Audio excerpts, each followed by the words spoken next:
Cellular jail का इतिहास। भारत के स्वतंत्रता संग्राम की खौफनाक यादें।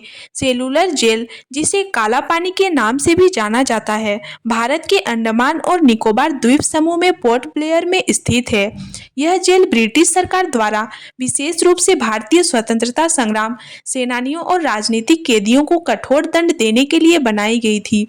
इस जेल की भयावहता इतनी अधिक थी कि इसका नाम सुनते ही स्वतंत्रता सेनानियों की रूह कांप जाती थी।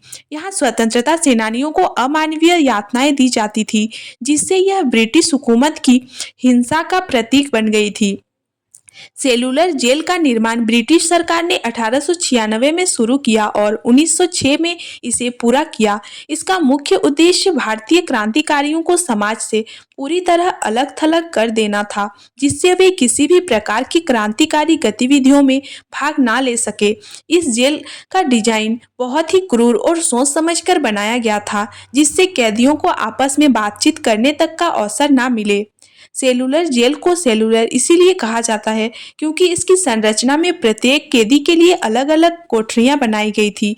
इस जेल में कुल 698 कोठरियां थी, जिनमें से प्रत्येक कोठरी 4.5 मीटर लंबी और 2.7 मीटर चौड़ी थी। इस कोठरियों में कोई खिड़की या दरवाजा नहीं था, सिर्फ एक छोटी सी वेंटिलेशन की थी जिससे हवा और रोशनी अंदर आ सके। यह जेल एक विशाल पहिए के आकार की थी, जिसमें 7 लंबे ब्लॉक थे जो एक केंद्रीय टावर से जुड़े हुए थे। इस टावर से अंग्रेज जेलर हर ब्लॉक की निगरानी कर सकता था। ब्लॉकों का निर्माण इस तरह किया गया था कि एक ब्लॉक से दूसरे ब्लॉक में कैदियों को एक दूसरे को देखना या बातचीत करना संभव था। इसका उद्देश्य यह था कि कैदी आपस में कोई योजना न बना सके।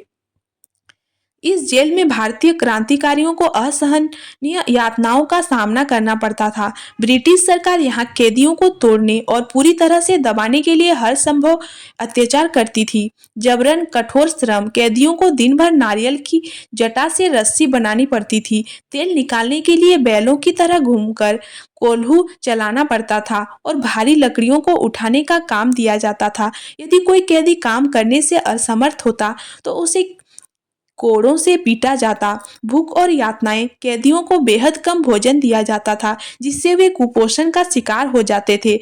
अगर कोई कैदी विरोध करता तो उसे भूखा रखा जाता या कोल्हू जलाने की सजा दी जाती थी। निर्दयतापूर्ण पिटाई और फांसी। कई स्वतंत्रता सेनानियों को निर्ममता से पीटा जाता था, यहाँ तक कि कुछ कैदियों को यातनाएं देकर मार दिया जाता था या उन्हें फांसी दे दी जाती थी। काल कोठरी में कैद विरोध करने वाले कैदियों को अंधेरे, गंदी और दम घोंटू काल कोठरियों में डाल दिया जाता था, जहां वे महीनों तक घुट-घुट कर रहते थे। मनोवैज्ञानिक यातना। कैदियों को मानसिक रूप से तोड़ने के लिए उन्हें बार-बार बताया जाता कि भारत कभी स्वतंत्र नहीं होगा, उनके प्रयास व्यर्थ हैं और वे अपनी जिंदगी इसी जेल में सड़ते हुए खत्म करेंगे। इस जेल में सैकड़ों भारतीय स्वतंत्रता सेनानियों को कैद किया गया था, जिनमें कुछ प्रमुख थे।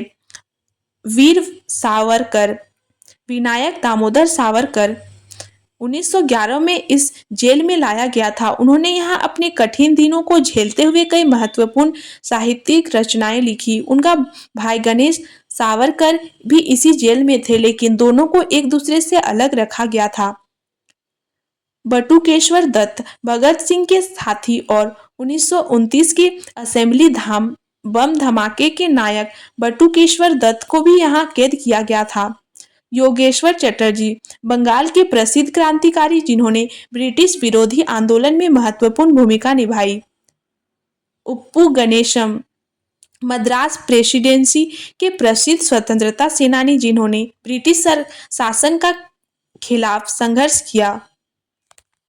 1942 में जब जापानी सेना ने अंडमान और निकोबार द्वीप समूह पर कब्जा कर लिया, तब ब्रिटिश अधिकारियों को जेल छोड़कर भागना पड़ा। जापानी शासन के दौरान भी यहाँ भारतीय कैदियों पर अत्याचार हुआ। 1945 में जब द्वितीय विश्व युद्ध समाप्त हुआ, तो ब्रिटिश सेना ने अंडमान द्वीप पर दोबारा कब्जा कर लिया, लेकिन इस समय तक भारत का स्वतंत्रता संग्राम अपने चरम पर था और जल्द ही 15 अगस्त 1947 को भारत स्वतंत्र हो गया। स्वतंत्रता के बाद इस जेल को राष्ट्रीय स्मारक में बदल दिया गया। आज सेलुलर जेल को भी भारतीय स्वतंत्रता संग्राम की महत्वपूर्ण धरोहर के रूप में संरक्षित किया गया है। इसे 1979 में राष्ट्रीय स्मारक घोषित कर दिया गया। संग्रहालय और गैलरी, यहाँ स्वतंत्रता सेनानियों की तस्वीरें, उनके द्वारा लिखे गए पत्र और अन्य ऐतिहासिक दस्तावेज रखे गए हैं। लाइट एंड साउंड शो, इस शो में भारतीय स्वतंत्रता संग्राम की कहानी सुनाई जाती है, जिससे पर्यटक यहाँ की भयावह इतिहास को महसूस कर सकते हैं।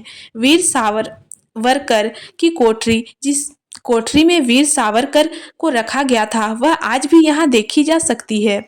शहीद स्मारक, जेल परिसर में उन क्रांतिकारियों को श्रद्धांजलि देने के लिए एक स्मारक बनाया गया है जिन्होंने यहाँ अपने प्राणों की आहुति दी।